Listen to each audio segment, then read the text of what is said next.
All right, my friends, welcome back to Battlefront Dayton. I am your host, Gary Blevins. It is time now for the guest panel. We've got an incredible lineup for you. We have a fantastic studio audience.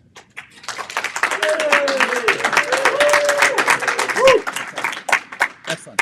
I need like an applause sign that you can like turn on and off. That'd be great. Our guest today, I am your host and your tech. I have the audio and the cameras and the back and the forth. I've got some assistance in setup, but at this point, I'm also trying to run all of that. So if you don't see me making eye contact with the camera, it's because I'm trying to figure out what you're looking at.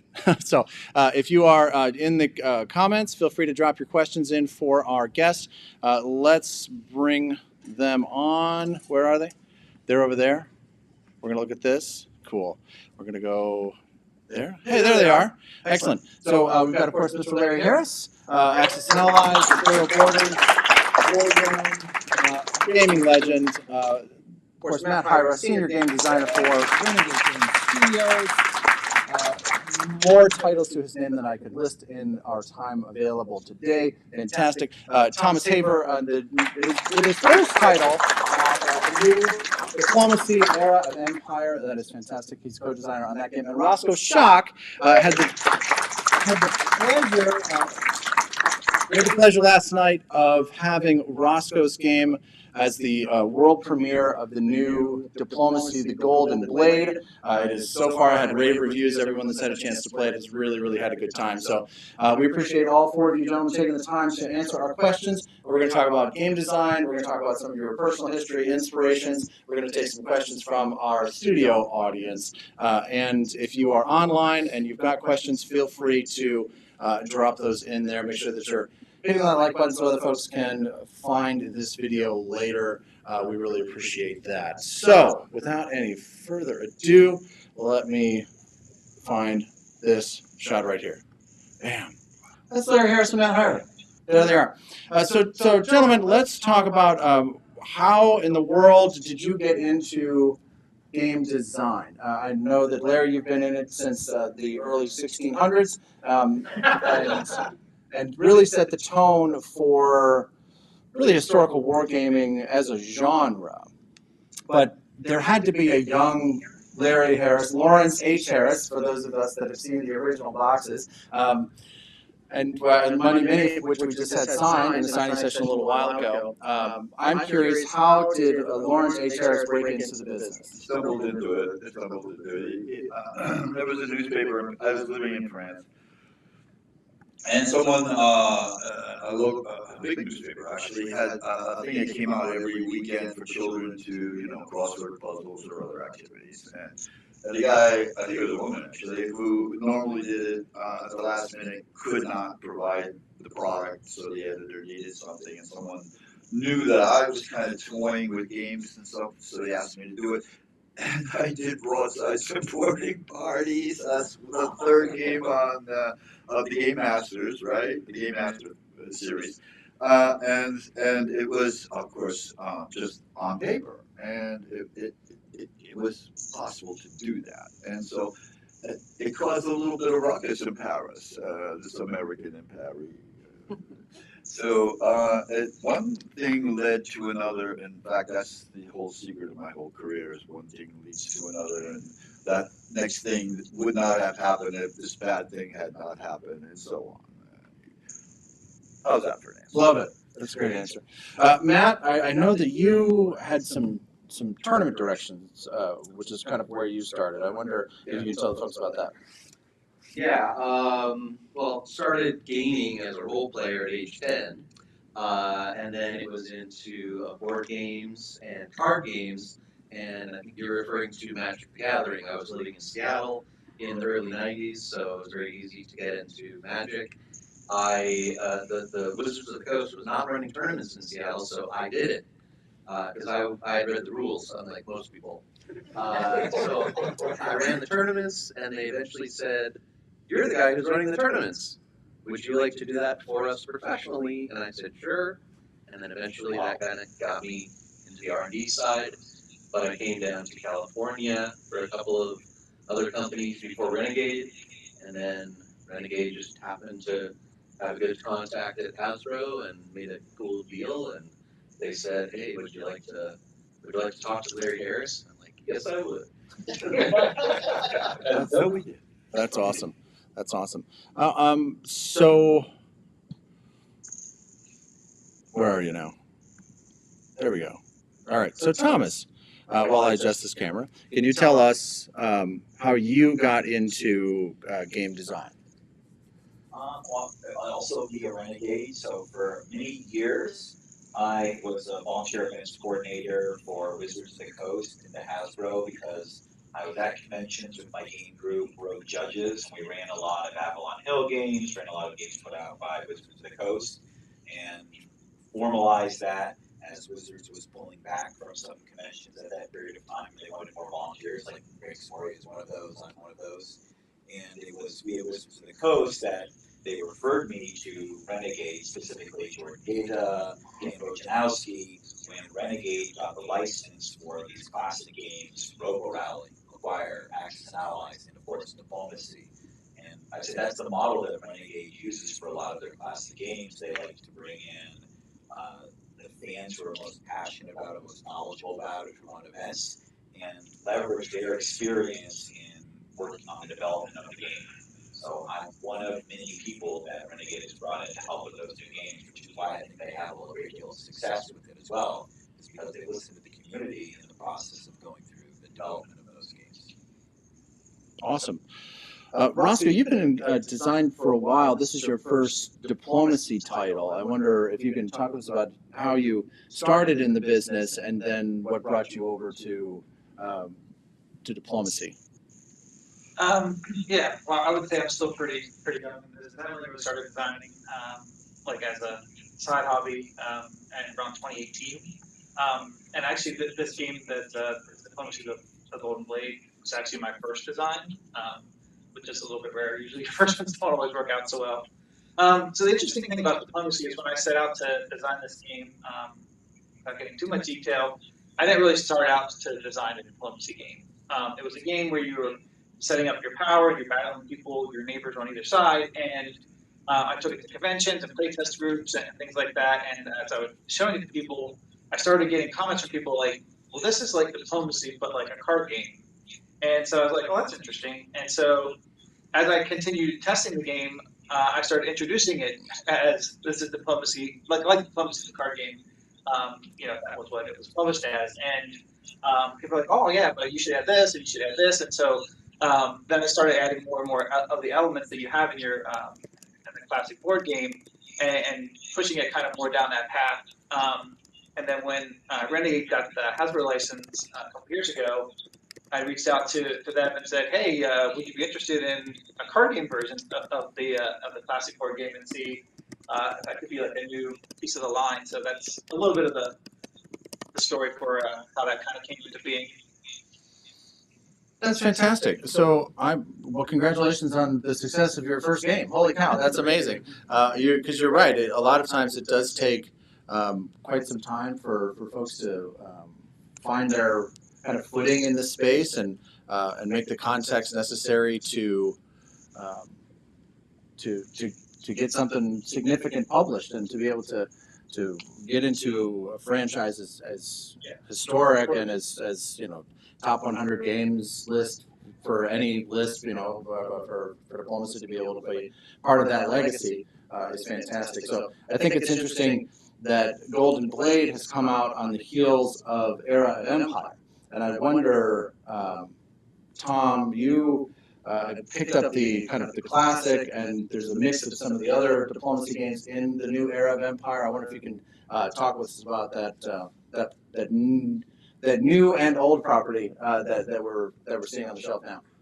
And I would say that's one of the assets and also challenges of these classic games, which like Matt is also familiar with that, is because it has such a fan base, there's a certain level of expectation of that fan base about the publication, as well as a reverence for the games that you don't want to modify it too much, because it should be like the game that I loved when I grew up with and first experienced it.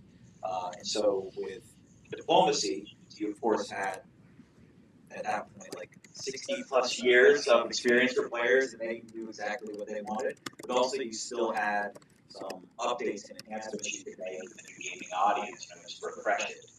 And that's really like the core changes. It wasn't really making massive changes to diplomacy. Going back to the original. In this case, it involved like going back to using wooden pieces, which is what most people grew up and played with, using the same color schemes of all the powers that were used originally when they went through, clarifying the rules to close out some of the challenges, and then into Hero Empire, like that is a license from Colonial Diplomacy, which was originally published in 1994, and it came about because of the success of Diplomacy, a similar license from Hasbro. And that one was more modified than Diplomacy because the original release had some areas of improvement that Hasbro agreed on. And so we went back and forth. Matt was part of that as well to make improvements to Hero of Empire, go through heavy play testing, and put out the game we have today. So that way it's still linked as sort of a familial game with Diplomacy, but it has a lot of fresh mechanics that apply both to the modern audience as well as those experienced players to say, I want a different style of play. Well, here you go. It's linked to that same family of Diplomacy games. And, this is where you can extend it. I think, like, Matt would probably be able to explain more about, like, extending up with Axis and Allies for working on those net new games, like, from that existing property and exploring new spaces. Well, what was the question? Yeah, that's a great question, Tom. Thank you very much. I guess the notion is you've kind of stepped into a position where you're creating with Larry the newer versions, North Africa, Stalingrad, of course, that is now available. But then we've also seen a couple of interesting deviations to reach different markets in terms of Battle for the Deep, which is a game powered by Axis and Allies. So it has a similar battle mechanic, and of course we've just had G.I. Joe, which is designed obviously to aim for that demographic, which is I think it's an interesting.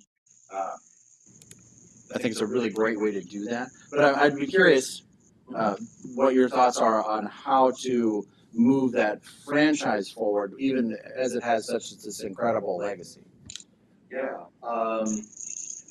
Yeah, for me, when I look at a game, and sometimes I make licensed games, sometimes games based on video games or TV shows, and I try to give people a new experience. Obviously, if I was trying to do a diplomacy era of Empire, I would stick to the rules of diplomacy because that's what people are looking for with an expansion, expanded. But for other games, I like to give them a new experience. For instance, if you're going to make a Diablo or a Warcraft game, because I used to do some stuff for Blizzard, you don't want to just give them an experience where it's playing a character inside a video game. You want to make it something totally different, like crafting your gear or doing other little quest things. You don't want to make it a version of playing the online game where you don't get any sound effects unless you make them yourself, right? So, taking that back to things like Axis and Allies, there's a lot of global games out there, and I wanted my first foray into Axis and Allies to add something to it. And Larry had been thinking about, I want 10-sided dice, and let's get some new innovations in there. And so we collaborated to find some new directions to go, some new challenges, things like that. Some ways to challenge players, really. So North Africa is pretty thick, but it gives you the experience, we hope, of all that craziness there. So I think that may have partially answered the question. Yeah. Yeah. Yeah. So I guess I guess back to Larry, when you have seen these newer iterations of the games, you've had input on them, of course. I would be curious what your thinking is of the North Africas and the Stalingrad and even some of the minor modifications or quality of life improvements to the reprints of 42nd and so forth. I guess I'm curious what your thinking is of where Axis and Allies is moving at this point. That's something I don't do often, I think. But in all seriousness, so Matt came up. He appeared in my life, and I didn't know who he was. Nice guy on the other end of our talks, our FaceTime, and he gained my respect for a couple of reasons in particular. He paid close attention to Axis and Allies, what Axis and the heart of Axis and Allies, what Axis and Allies is, and through just some offhand but in very intentional questioning, I found out that he knew and respected Axis and Allies because he was about, by Renegade's intentions, to be carrying the flag forward with Axis and Allies products. And I was not going to surrender that right or to that person unless he passed some of my questions and my things that concern me. What I saw was a gamer. In other words, he loves games. But I also saw a man who respected and understood my product, and that made me comfortable. And then I saw he had good ideas. He was creative, and I felt a sense of relief, and I wanted to work with him. And he always surprised me, and he listened to me, which I thank you for. And so far, he's done 2 Axis and Allies games and some other Axis and Allies related developments. And I think we're on a good direction. The reason why that's happening is Matt taking over Axis and Allies because I'm getting old, folks. And I also am in the middle of some big projects, but I'm doing that at my rate, which is slow and steady. And I didn't have time to really. I wanted to shut down the rat race a little bit. I wanted to go at my speed, so I was ready to pass the baton. Well, I appreciate that. I think Matt's history chops is also a big part of the reason why I think we're going to be in good shape when it comes to making sure that the games are as accurate as they can be. As someone who has worked with Matt on scripts for the how to plays, I can tell you that his attention to detail is sharp. It is sharp. So I'm particularly moved by the picture in the North Africa rulebook of Matt in front of a camel, not sure what to do with that camel. I wonder if you can tell us the story of what happened with the camel. What did you do to that camel, and why did he spit at you? That's all I really want to know. Yeah. In the North Africa rulebook, there's a picture of me, and it says, research in Morocco. Well, that trip had actually been several years prior, but I thought it would be funny to just say research in Morocco. So it was long before North Africa was in development, but it seemed reasonable at the time. So as a follow-up with that, when I first saw the Stalingrad rulebook, I noticed that they used the same picture for Matt in the Stalingrad rulebook, and I thought, were there camels in the Battle of Stalingrad? And I kind of ribbed him about it, and then he told me, why, yes, as it turns out. There are some steppe camels. They're a slightly different breed or whatever, but yeah, they would carry supplies in the area. Not frequently, but there were a couple hundred camels. I just don't remember the B-roll. Yeah, right? Believe me, to prove Gary wrong, I did have to do at least 45 minutes of hard diving on the internet to find it, but it was worth it. Yes. If I may interject here, I have a camel story. Oh God. I lived in Iran while the Shah was there in 1960 and 1963, and we used to have a joke. There was 2 modes of transportation: Mercedes-Benz and camels. There was no middle class then. Iran was a beautiful country, and I really loved the people. But it was really third world at that point in history. But back to camels. So I was exposed, and I had experiences with donkey. I owned a donkey, and I also owned not owned a camel, but rode a camel. And I'm going to tell you something about a camel that you don't know. Not only do these little creatures spit, but they also defecate on their tail and flap it up like a machine gun, and it will come right up your back. And that's why the local or the camel riders wear these overcoats. I'm sorry, it was dinner time.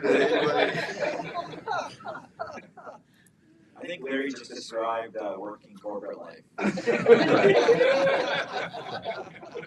Exactly.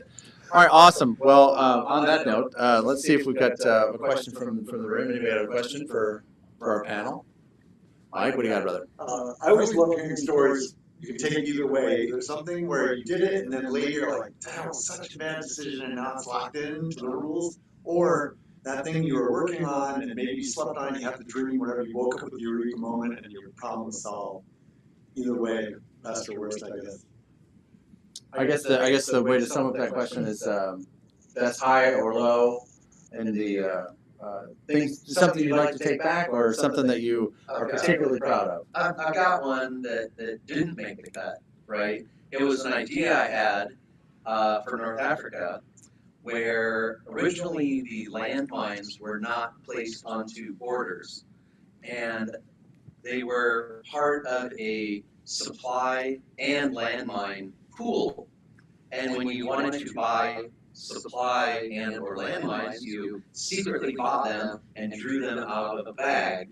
And then when you placed them into an area, your opponent would not know if it was supply or landmines. However, it was very difficult to actually plan your offenses when you actually would draw like, oh, I got 1 supply and 4 landmines. This isn't great. So it kind of was a little too much. And so we're like, let's just let people buy supply like a normal person, you know? Yeah. So kind of the opposite, but yeah, there's sometimes you have these fun ideas that seem great, and then in practice it's like, oh no, that's not gonna work. It's like running a gaming convention. Exactly. That seems like it'll be fun, they said. No, it's been great. It's been great. We've had a great time at Battlefront Dayton so far. Larry, any thoughts on highs or lows? Something you wish you could grab back, or something you were like, I wanted that in and it didn't make it? I got a high. I just began work at Milton Bradley as an in-house designer. It was wonderful working for Milton Bradley. I remember being in a meeting, office meeting, and looking at along the rafters all these games, and I said, I'm sitting in the heart of Milton Bradley, and that was an uplift. But a few weeks later, my boss comes to me and says, we want to get into the hobby industry. It was a new thing. It was Dungeons and Dragons going on and stuff like this. And Milton Bradley wasn't there, and they wanted to be there. Jim Shea and John Vernon, my beloved John Vernon, my boss, who hired me, set me on a course that led me to where we are today. But in any case, where was I? The long story short, the owner of Milton Bradley was talking to my boss on a flight back from Japan, and he asked what this hobby industry was, and he mentioned that he had hired this guy who had some of these games, and the boss said, license his games, or it became that way, and that my three of my games that I had are prototypes that I'm trying to sell and so on, which was Axis and Allies, Conquest of the Empire, and Broadsides and Boarding Parties, were licensed by that company. I was an employee and also licensing my games. That's a pretty good high. Whew. Lows? None come to mind. I'm sure I made a lot of mistakes, but nothing lingers. I feel very fortunate and happy about where I am. I love it. All right, so someone's got a question for Larry online. They want to know if you have ever played diplomacy. Yeah, funny story, okay. So we used to play diplomacy by phone sometimes. times, and it was back when the time, I don't know, Party Line something. It was real phones with wires. And so I'm talking to this guy and I'm diplomatizing with him. Is that the term? It's very technical, yes. and I'm making a proposition to him and all this, and we agree. And I held the line because I had noticed that if you hold the line, the next person to pick up, you can talk to him. And so what happened was I heard him hitting the new. We hung up. He thought we hung up. He hits all these numbers, and then he says, "Hello," and I go, "Hello." He said, "Is this Jim?" My name's Larry, by the way. I said, "Yes, this is Jim." He says, "I just got off the phone with Harris, and he gives me the whole thing. I get her, he's getting ready to stab me." So that happened, ladies and gentlemen. So yeah, that's my diplomacy. That's That awesome. guy has got like the worst 900 number experience of his Right, absolutely. Absolutely. All right. Any questions from the room? Yes, ma'am. I have a question for Thomas. You're very heavily into the diplomacy world as a fan, you're running tournaments, now you have a game. How do you handle criticism that comes up from your game? What does that feel like and how do you handle that? Well, I'm married, so I'm used to criticism. I would say on top of that, I used to work as a research scientist, so I'm used to the peer review and also the common challenges. And also I have, I'd say some challenging people that I work with in my real life in technology. So you just have to learn to let some of that stuff roll off in terms of like feedback. You see that no matter what you do, there's always going to be critics. What you just end up doing is like try to do your best, try to stay positive and work towards that. And when you do have criticism come in, like actually take the constructive criticism into account. And I'd say this is also where I give credit for Renegade, like seeing on like the inside for how they work is they do take that seriously, like the customer feedback and are willing to make changes, especially with like new print runs, that they're very customer centric. So that has also helped. So, when brought in as this sort of like volunteer consultant on specific games, how open they are to what they can improve. Perfect example of that would be Acquire. So the prior two releases of Acquire, 2008 and 2016, didn't have, I'd say, good feedback from the most experienced players, the most ardent players, myself included. And that was the first thing that I talked with Dan Bojanowski, who's the senior producer of Board and Card Games, about is what can we do to improve it? They already knew because in talking to them, they'd done background research of like, we need to go back to the 9x12 grid board. We need to go back to the style of tiles. It needs to be this naming convention for the chains on there. Like they already had a good idea through their background research, and they just confirmed on the other pieces, so that way they could release a game that the public would love. And that 2023 edition was something like 4 print runs in the first like calendar year, and led to the anniversary edition being published as well. So by the support of the fans and listening to them, that led to them publishing probably the best edition of Fire that you could ever hope for, because we actually brought in those poker chips for money that everyone's been asking for decades, and using an actual bag for your tile, which everyone's been asking for decades but never was produced. So really happy like outcome from listening to the constructive criticism of the fans. I believe that we have a copy of that anniversary edition of Acquire in our raffle for tomorrow. And that's actually a really good opportunity to segue to thank the sponsors who made all of this possible. Nightingale Games, Renegade Games, and Historical Board Gaming, Combat Miniatures. Gen Con donated a bunch of badges for us, and of course to the incredible volunteers who made all of this possible. So thank you to all of those folks for their support. That is fantastic. Thank you very, very much. They certainly made it possible for these gentlemen to be here, so we really appreciate all of that. None of this would have been possible without them. I have my favorite question to ask any artist, be it painter, game designer, musician, and we'll start with Rosco.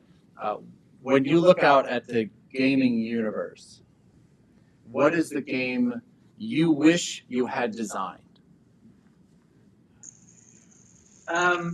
So that's an interesting one.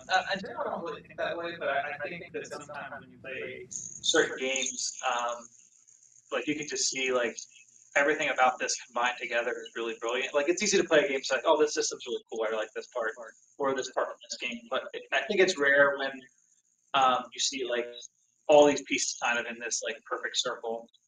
So a lot of the stuff I play is more on the European style, a little less on the war game style. So there's a game called The Estates.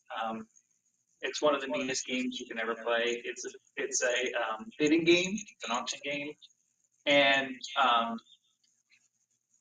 everything about how the systems work together is just like so brilliant. And so I design a lot of game types. I design like party games, to card games, to trick taking games, to anything.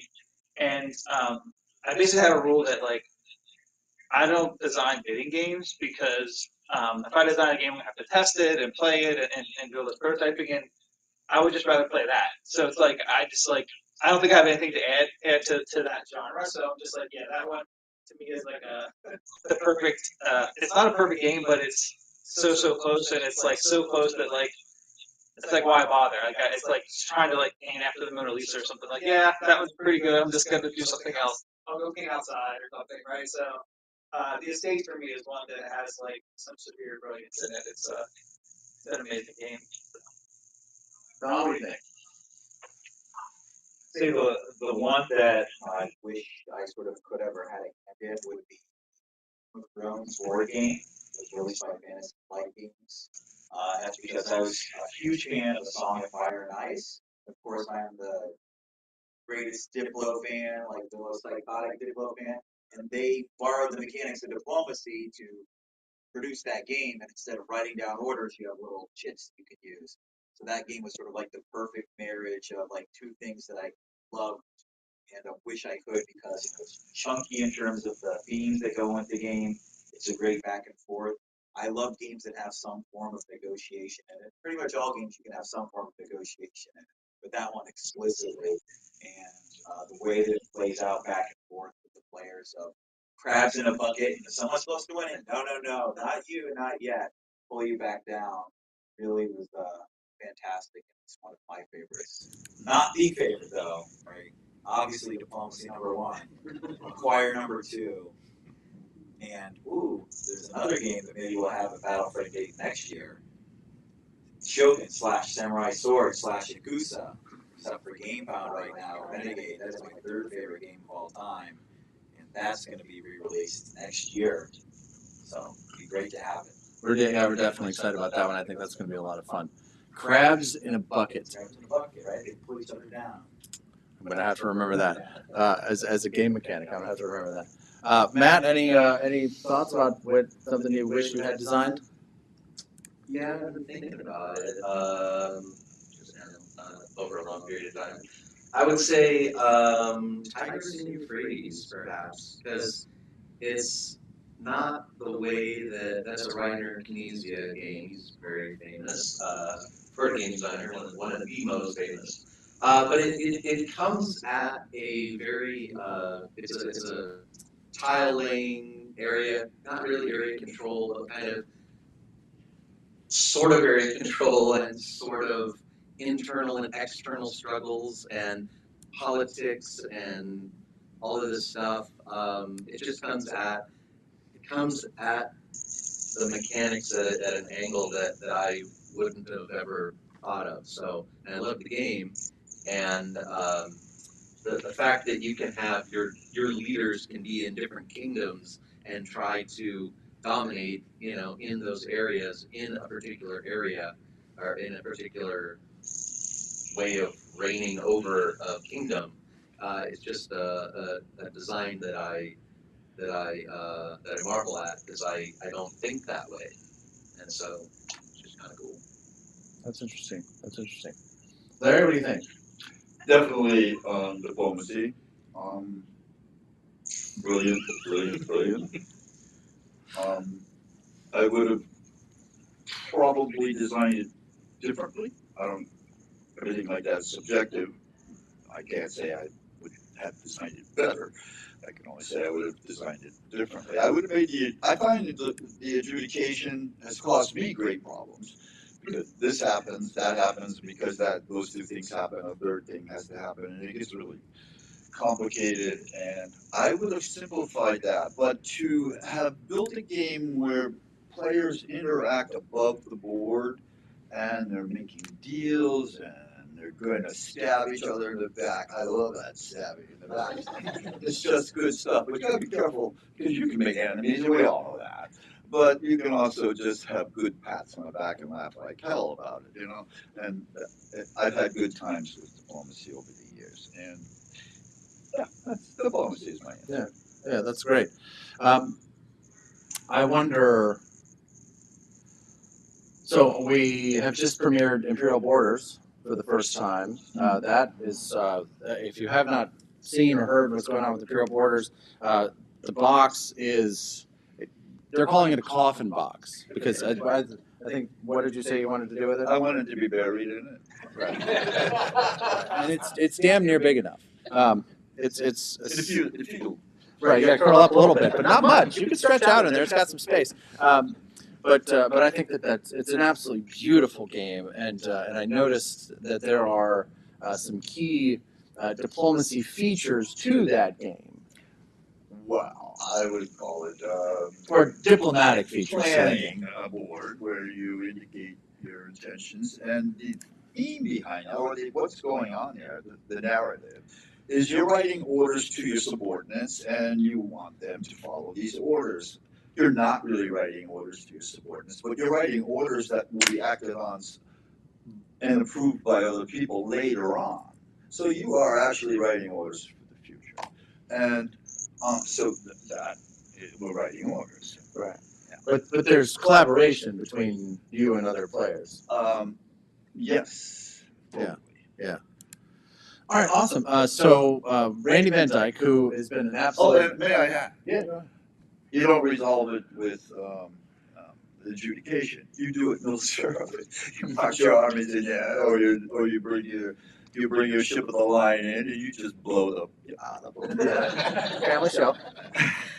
Family show. And so there's no questioning or scratching heads. You either there we go. Yeah. Yeah. So we've had a ton of demos, of course. Imperial Borders, War Room Matt has been running North Africa and Stalingrad for the last couple of days. Tom is running Era of Empire, Diplomacy, and as I mentioned at the top, Rosco is doing the Golden Blade. We've had a couple of games of that happen, and one of the other games that's being set up and run is War Room and Imperial Borders. And we've got one guy, Randy Van Dyke, who's been running the demos and casual games for both of those, and he's got a question. When you work, and thank you, Randy, for all of your work. He's had a heck of a weekend, and he's got more to come. So thank you for all of the work that you put in this weekend. His question is, when you work at a board game company, how much of your day is just playing games and rolling dice? There seems to be this perception. I think this is a good question, Randy. Thank you. There seems to be this perception that, like, I want to go into game design because I want to sit around and play games all day. So I would be curious, what percentage of your day is that, and how much is like answering emails from Gary about how to write the script? Who that question's to? Let's start with Matt. Yeah, for me, let's see. For instance, during Axis and Allies playtesting, I like to be there when people are playing. You know, they'll post on the Discord group. You know, like, okay, we're playing Wednesday afternoon or Wednesday evening. I'll be there to watch and of course answer questions if they have them. But so I watch more games than I play. I do play some. We do some internal testing, which I'm sometimes playing, but most of the time actually running. So for me, there's a lot of rulebook writing and correcting Gary's scripts. I see how it is. Yeah. I see how it is. He especially loves it when he's done a series of 12 shots to show a combat progression. And I'm like, oh, shot number 7 is wrong, so you're gonna have to redo the whole thing now, so anyway, yeah, so personally, yeah, I run more stuff than I play, but I do, like, we occasionally will play test brand new games that a designer like Rosco will bring in, and so realistically, how often am I rolling dice during the week for myself? About an hour. But I'm witnessing other people rolling dice and playing cards and whatnot for 4 to 6 hours a week. So really not that much, I'm mostly writing rules, finding images, writing creative requests, finding art, things like that, yeah. So it's a job, but it is fun. There are deadlines. So I wonder, Larry, I would be curious how that accounting of kind of the modern gaming company would compare to what it was like for Milton Bradley and Avalon Hill and I don't know any modern companies. I haven't worked for a company for about 20 years. But so I'm curious how that would compare with what your experience was. I can tell you my first day on the job for Milton Bradley. They handed me $60 and said, go down to this video arcade down the street and play every game there, and you'll be doing that for the rest of the week. I said, they're firing me. They're going to fire me. This is a joke. Right? And I played video games for a week. And I said, I like this job. That's all right. But that was not a normal condition. How a normal thing, I'll make this really brief. Quick. What happens is I'm assigned a product, I'm told the date, I'm told the age, and I'm told that it is Barbie Charms the World. And I say, I can do that because it's not the theme so much that interests me, it's the creativity. It's fine, and I'm always looking for a wow. Okay. Something that makes it just a little bit exciting or different, or something you would look forward to in the play, and different from anything that's ever been out there. So I find my wow, I know my target audience, and I make a prototype. And then I sit around for weeks playtesting with others and getting feedback and massaging this. And then I present it at a meeting, and I look at what the calendar is saying, how much time do I have left, and I get some rules written, and then I turn it over to my boss, and he sells it. Okay, that's it. Sorry. No, that's. I will tell you, as you were explaining that, I'm watching Hyra just like, yeah, that sounds right. Yeah, I don't know. That's exactly right. So it sounds like the basic structure of the business. Oh, it could be different. Well, you could be an independent designer and have an entirely different day-to-day kind of push, right? Where you're building a thing that you then go to try to sell to a Brengate or to an Asmodee or any of the bigger companies that are out there, or to a Nightingale, right? Even the small to medium-sized production companies, they have that sequence that you kind of got to go through. But I think that's fascinating, and I guess I'm curious, and maybe Matt, and Rosco, you guys are probably the best to maybe talk to this. Like, so you're a budding game designer with a small company. What's that path look like to making a Golden Blade and getting those kinds of things produced? Like, what's the best way to get in front of a company like that? Rosco, how did it work for you? Yeah, I can talk about this a little bit. So there's a couple different ways you can go about it, especially like now a little bit post COVID, things have changed a little bit, and actually it's both easier and harder. So previous to kind of like COVID, it was very much, I have my own playtest group. I have a design that I'm working on. I test it with them. When I think it's doing pretty well, I might go to a convention. So like PAX Unplugged is in 2 weeks, and there's going to have a lot of the bigger conventions have a playtest room. So it's a room like this. You have a table for 4 hours. You're setting it up. People coming by. There's random strangers. You're playtesting with them. You're kind of refining the pitch. But when you're at these things, you're also A lot of companies will have scouts who are people who are looking for the next games that they're going to sign. A lot of the conventions are also, they have people there who are evaluating games. So you might have the ability to set up a pitch meeting. So you have your prototype, you have the sell sheet, you have a couple other pieces of collateral. And so you know, hey, this is a company that does card games. I'm going to go pitch this card game to them. This one does war games. So I have this war game design idea, and then I go pitch it to them. And so some of it's just about building relationships to do that. But you know, especially now, a lot of the stuff. So initially, when I pitched the Golden Blade, I reached out to Dan, that Thomas mentioned, and I said, "Hey, you guys interested? Now that you guys have the Hasbro license in a diplomacy card game?" And he's like, "Let me get back to you on that." So that was obviously good sign. A lot of times you get no response, and sometimes you just get a no or no thank you, we're not interested. He's like, "Well, Origins is coming up, and we're not going to have a booth there this year."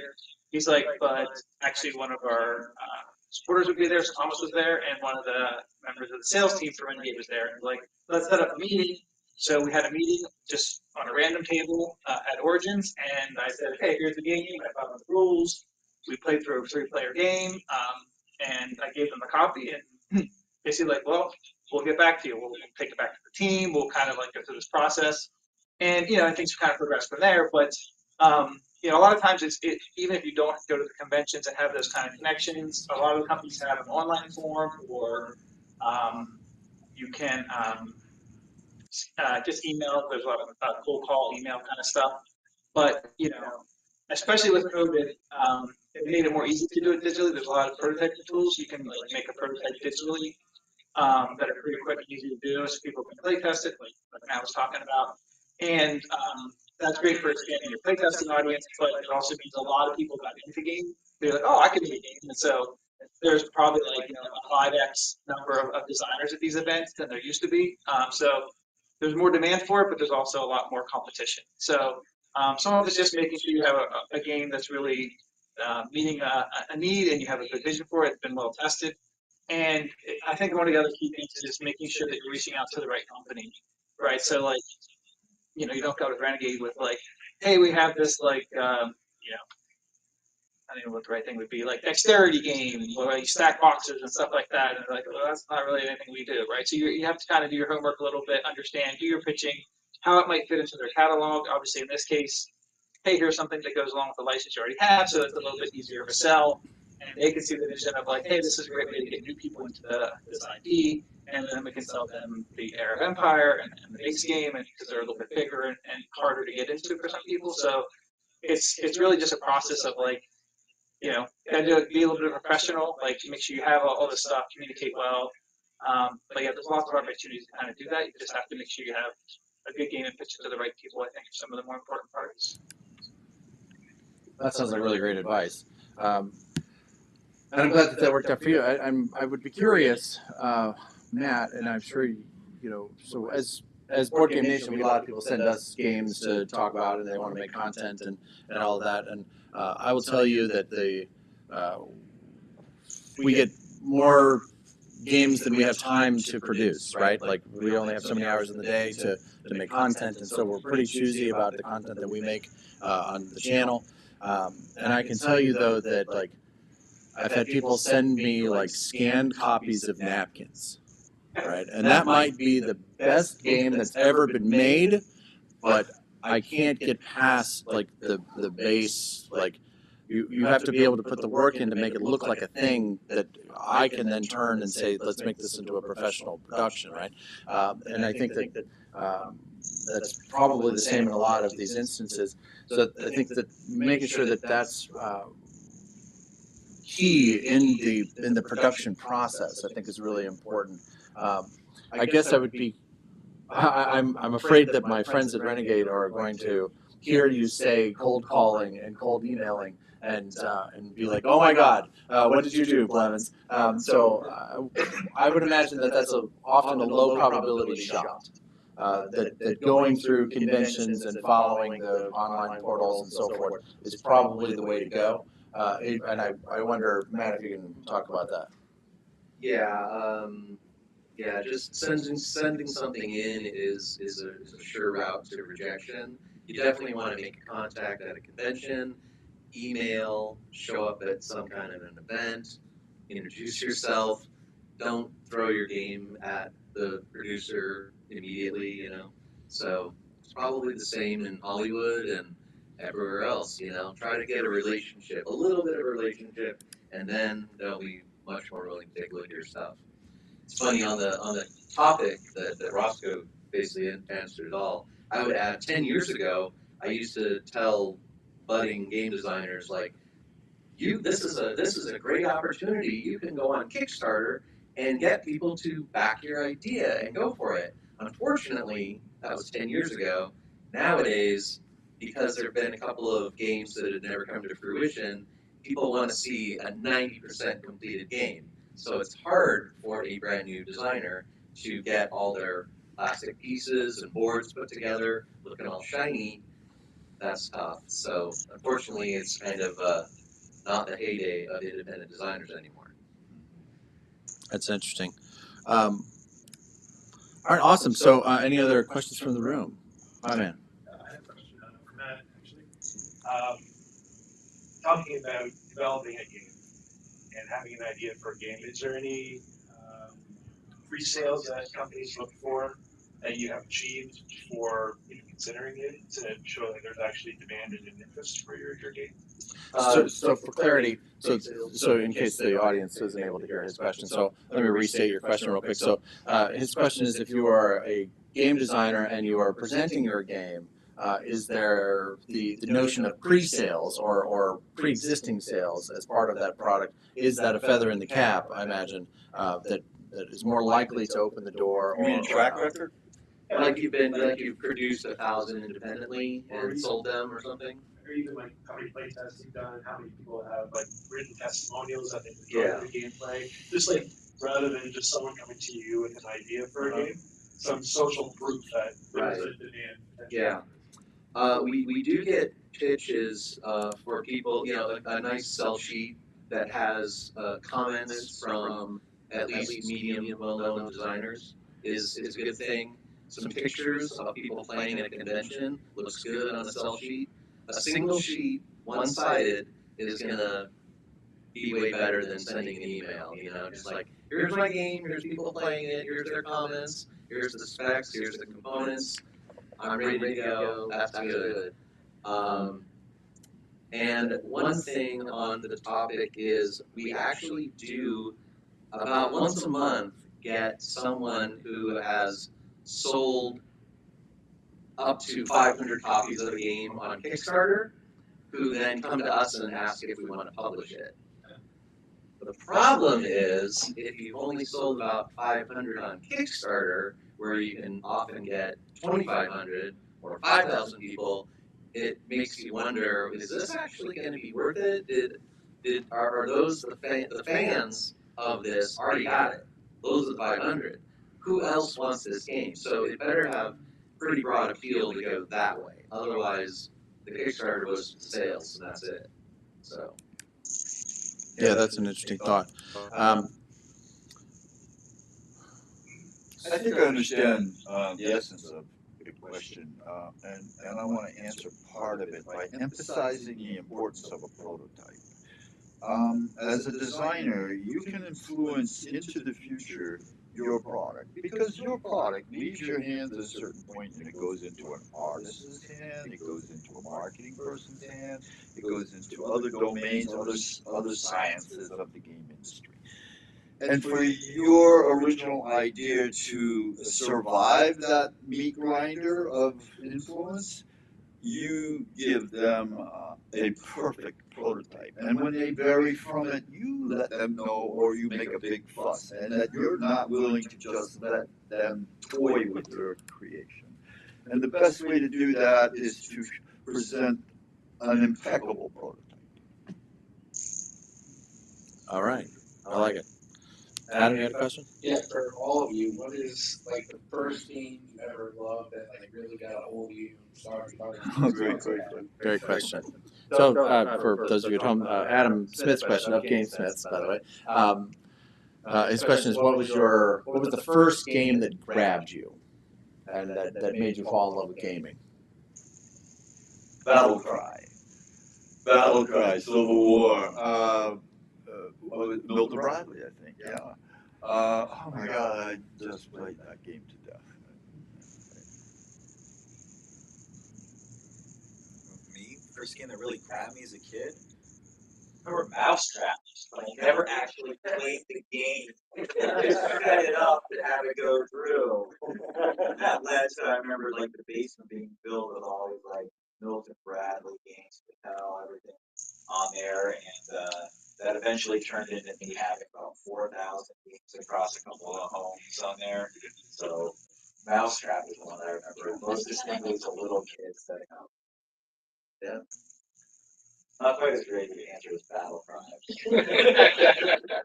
But that sold more copies than Battlefront. I don't know. I like that Battlefront. I was so disappointed because it didn't live up to the commercial. As usual. It didn't have any mice in it. I guess I would answer the question slightly differently. Like growing up, I played lots of all the games that you would normally play. But I think the one word from your question that stuck with me is what really grabbed me. And so to me, that's a game that's like I'm thinking about it when I'm not playing it, and it's like an all-consuming hobby. It's like this is the thing, and like all I do is think about it, play it, and play as much as I can. So for me, that was probably Magic the Gathering. So I'm old enough to have played that probably unlimited. So back in the when I was in college, so that was the first game where like that's all we thought about, that's all we talked about. We played as much as we went to tournaments. It became more of a lifestyle thing than not just like, hey, Risk is fun, and then we put it away and like didn't think about it again. So that would be my answer. I agree on Magic that was a little later on. Because when you first saw Magic, it was just like literally like a world is just springing up around you, and there's the art, and you get to play with this art on these cards and stuff. It was just a magical experience, oddly enough. But for me, the first game, probably as a teenager, early teens, was that kind of hooked me in pretty solidly was Car Wars. Steve Jackson. Just because you could customize your cars and build the craziest stuff. And I remember I stayed up till 3 a.m. one night at 15 trying to build like the world's best tricycle, trike.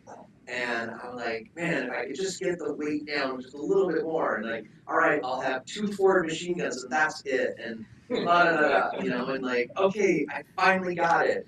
And then I'm like, okay, I can go to sleep. And then the next morning, I looked through one of the books, and there was like almost a carbon copy already in there of that vehicle that I had toiled for 3 hours trying to make. But I'm just like, well, I guess I was onto something. So yeah. So I just love the customization of the cars you could do with that. So they both mentioned Magic the Gathering. During the course of the development work on the Golden Blade, and at Renegade, you may remember that as well, they were talking about what is the name that's going to be given to this new game. And the poll was put out there for simply amongst the card game, amongst the Kingmaker. My personal favorite word title name was Tragic the Gathering. I like it a lot. So, if I may, for me, I grew up. I played every different kind of game. I had Monopoly, and I had a dexterity game called Crossbows and Catapults that I just played the hell out of. And then as I got a little older, my stepdad introduced me to BattleTech, and I played that. And like you, I would spend hours filling out the sheets to make the right mech, where the heat sinks go, and the light lasers, medium lasers, or whatever. And then I got into Magic when I was in high school, and I wonder, Matt, were you at Wizards 93, 94, 95? I was not. Okay. But I can tell you my origin story. Okay. Very easy. So I also so I played my first game of Magic on July 5th, 1993. It's all downhill from there. Right. Now, you will note that that is before the game released. So I was running the game room at a WesterCon science fiction convention in Bellevue, Washington. Peter Adkison had been at Origins Thursday, Friday, Saturday, Sunday, but WesterCon on the holiday weekend went Friday, Saturday, Sunday, Monday. So on Monday, Peter came by and he's like, I got this game, can I get a table to demo it? And I'm like, yeah, sure, here's a table. It's Monday, only half the people are there. He starts fiddling around with these cards, and I say, why don't you give me a demo while you're setting up? And that was it. I was just like, whoa, that's crazy. So, was that the question? I don't even know. Yeah, no. I was going to say that. It was a month before the game even came out. And I bought one starter deck from him for $8. That starter deck would now be worth $80,000 had I kept it. Yeah. Yeah. So. Had a Lord of the Pit in it, by the way. Okay, so your story's cooler than mine.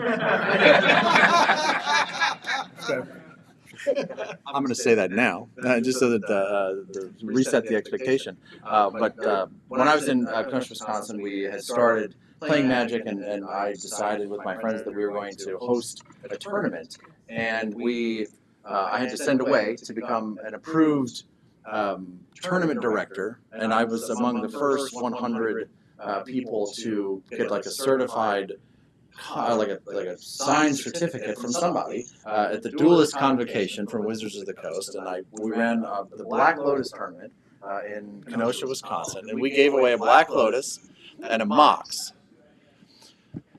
Ruby, I think is what we gave away, and we paid $300 for that Black Lotus and gave it away, and thought it was insane at the time. Like, and then we gave away a Mox, which we paid $100 for. And again, thought that was insane. And I don't even want to think about what's in 95? That would have been 94. And we had players come from all over creation. And so, I think that for a lot of us in that generation, I think Magic was just had such a huge push and such a huge shift in the like a seismic shift in the industry. Because it really changed what we thought about the art and how we could interact, and the economics of tabletop gaming changed dramatically with the creation of collectible trading card games.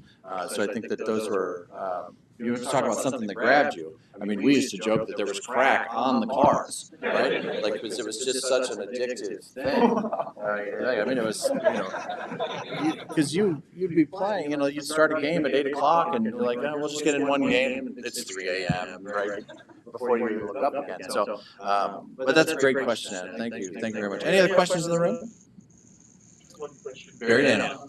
So, how hard is it to get the play testing right so the both sides balanced in a game? And how many ways you have to play it to kind of get that sense that one side is not so long that they're always going to win? Well, it depends on the game, right? Yeah. So Barry's question is, how long does the playtesting process typically take? To find to be confident that the game is balanced on one side or the other, or that there's not some broken mechanic in the game. What do you think, Larry? War Room took 5 years. Is that all? Imperial Borders took 4. That's 9 years out of my wonderful short life. And most of that was dedicated to playtesting. And that man right there he participated from the very beginning, the War Room and into Imperial Borders. Randy Van Dyke. And so he had no trouble out there explaining these games this weekend. And he was kind enough to do that for us. For us means Tom Gale and myself. Tom Gale is my publisher, which is Nightingale Games. And we went in together, and as partners, I had the strength of the designing and a reputation, so that was going to help. But Tom brought in magical Photoshop abilities, all kinds of creativity, and high standards that I had to reach. So yeah, playtesting was everything. And when a game comes out and it's not playing well, it's because it wasn't playtested right. And it's so easy to just. But then sometimes you're up against the clock, and so your playtesting is limited by that factor. Yeah.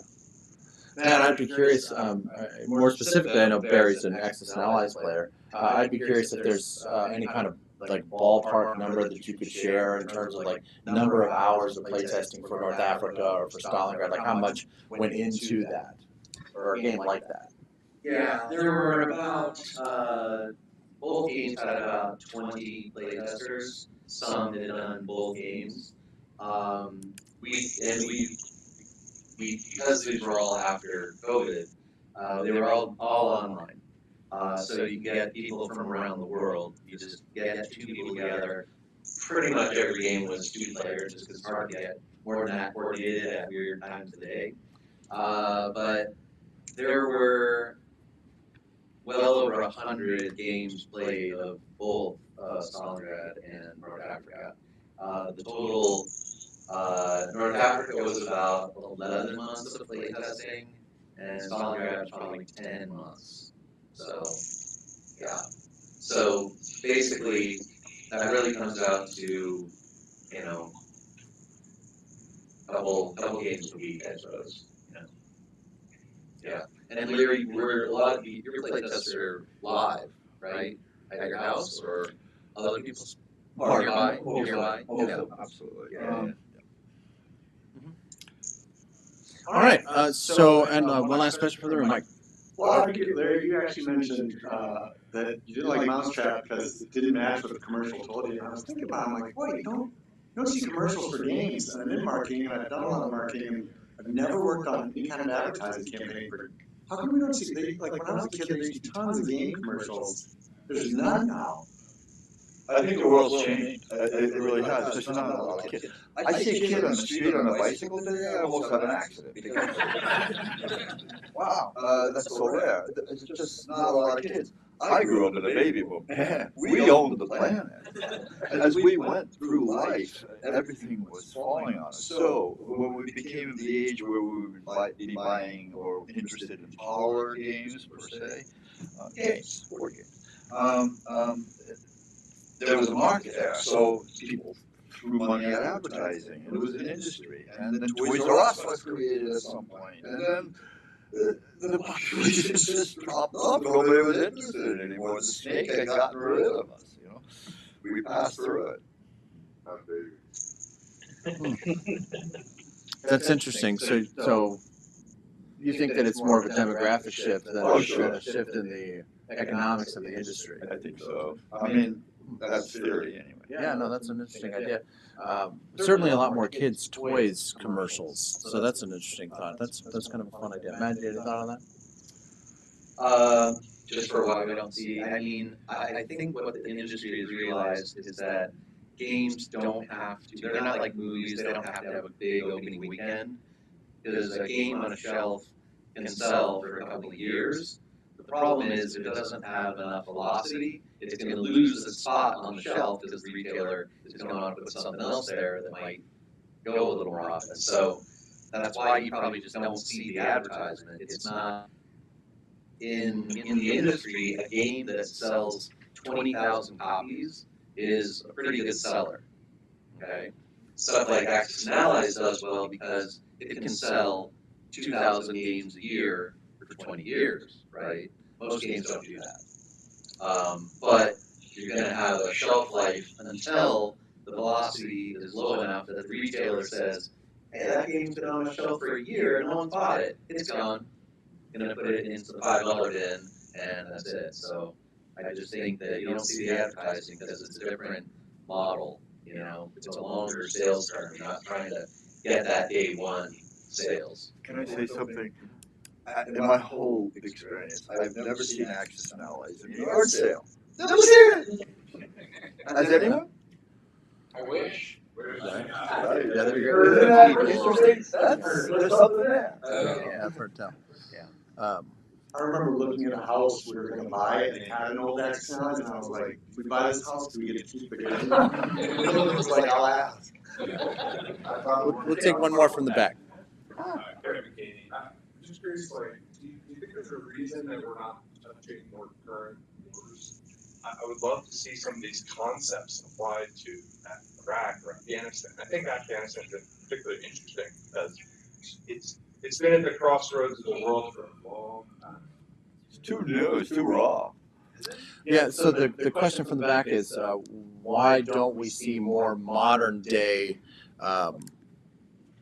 themed war games? I know that I've heard folks asking for Korea, Vietnam, Afghanistan was one that he reached out to, or that he mentioned specifically. So I'm curious what your thoughts are about modern day war games.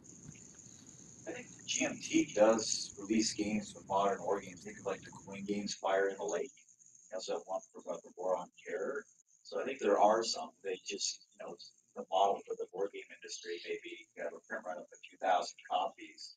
But I do think they can touch on some of those. Plus, I think Larry Green was just Okay, I have too much World more. War II, maybe a little bit more I have too much to draw from. Yeah. I have too much to draw from World War II. Why do I need Afghanistan? And yeah. Right. So Oh, sure. I'd love it. like a Cold War version of like a 1984. Europe 46. Let's do it. And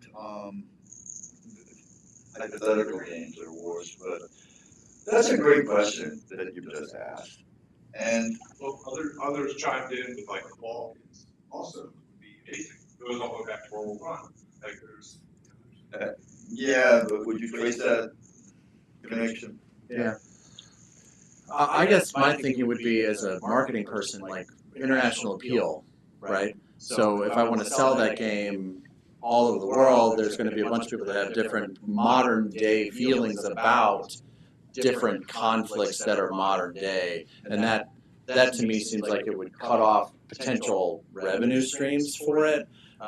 So that's just my speculation. I know that I've recently seen a couple of companies that have made like a Ukraine conflict game, modern day Ukraine conflict game, and I think that's really interesting. And obviously, it's incredibly topical, but you're jumping on a political issue all of a sudden, and I think we can all agree that there was a good side and the bad side in World War II, and we can not have to debate that part of it, right? And so I think maybe it's just easier from a marketing point of view to look back at Barbarossa and Iwo Jima and Guadalcanal and find incredible stories to tell. Who's going to play the Taliban tonight? Okay.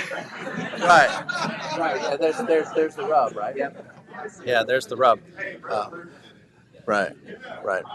Awesome. Well, my friends, I think we will leave it there. This has been a lot of fun. Again, thank you to Rosco Schock, Thomas Haber, Matt Hyra, and of course the legendary Larry Harris. Thank you all for being here so much. We really appreciate your time. Thank you to our audience for sitting in here, and for those of you watching at home. This has been Battlefront Dayton, the game design panel with this incredible panel of guests. Again, thank you to our sponsors and for making this possible. If you have watched this from home, please hit the like button on the way out the door, and we will see you tomorrow morning for day 3 of Battlefront Dayton. We will have the final of the anniversary tournament, the final of the global tournament will both be live streamed from the F-117 stealth room here at the Hope Hotel in Dayton, Ohio. I must have missed that room. It's. Thank you. I walked right into that joke. Thank you, Matt. And we look for that tomorrow morning. And again, thank you all for being here, and thank you for watching at home. And we will see you next time. Thank Bye-bye. you.